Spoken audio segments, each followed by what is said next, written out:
Hey guys, Lonewolf here, and today I've got a short video for you on a game I played last night on Propaganda. I say short because this is actually just going to be my first life at the beginning of the game.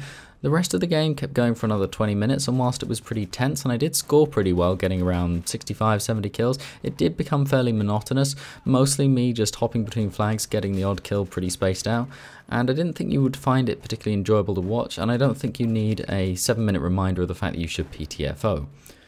This bit at the beginning, however, was actually pretty special and pretty unusual. Mostly when I want to attack an objective in Battlefield 4, I'm going to go for a flank, come at it from the side or from behind, but on this occasion, having seen that we've got a UAV up, I've realised there's nothing stopping me going straight up the middle, so that's exactly what I'm going to do.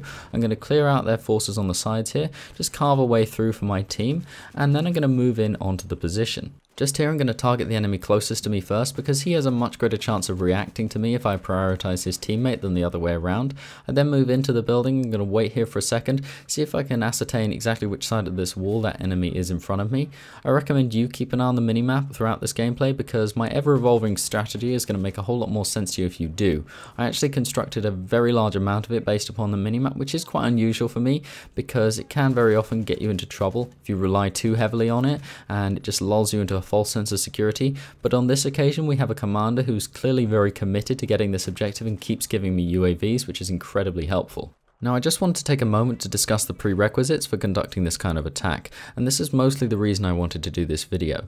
I did want to talk about the micro tactics I've used throughout, but I also wanted to talk more broadly on how you go about being that one-man army or leading your team. Because this is actually quite a risky play I've enacted here. I've moved well ahead of my team, and my squad is taking forever to spawn in on me or even notice that I'm making progress. My team, whilst they might be focused on the objectives, which is good, aren't going to be winning any awards for gun skill. I've been watching throughout, and on my battle screen, groups of 3 of them are dropping to just 1 enemy, and I can see on the scoreboard that their KDs are not very good, so they're not going to be winning in that regard. What they are doing is pushing with me, so if I can kill the enemy team, they're going to come with. So what do I need in order to do this effectively? Well, unfortunately, the first thing is something that's going to be quite difficult for me to teach, which is just good gun skill. You need to hit the enemy first time. Your aim needs to be almost spot on. You can't be missing, because if you do, you're going to give the enemy a chance to react, potentially kill you there and then, and if they do manage to get away, then they're going to know where you are and come after you. The other things you need a suppressor. This is really the reason I almost always run a suppressor on my assault rifles, because if you're going to limit yourself to just an anti-infantry role, you might as well be able to conduct this kind of a flank if you are given the opportunity. And the last thing you need is extreme confidence. I really cannot emphasize this enough. Whether you're in this position because you decided to make the play and take the lead, or because you're just the strongest player on your team, you have a huge amount of responsibility and a huge amount of influence on the outcome. So you need to make sure you don't falter and second guess yourself.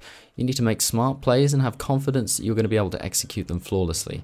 Make assessments of the viability of your next strategy based upon the best performance you think you can give, and take into account the fact that on the front line, you're often not going to get the opportunity to retreat and take cover. So if you see 3 enemies and you have a Scar H with a 20-round magazine, expect of yourself that you're going to be able to kill them all and go for headshots if you need to. This is viable out to about 20-25 meters and will dramatically improve your time to kill. It'll make it possible for you to kill one enemy much faster, or deal with groups of enemies that wouldn't otherwise be possible. You'll get to see me do it here where I realise he's in a much better position, and instead of going for around the upper chest, where I've got a much better chance of getting a hit, I go for the head because it's the only chance I think I've got of actually surviving.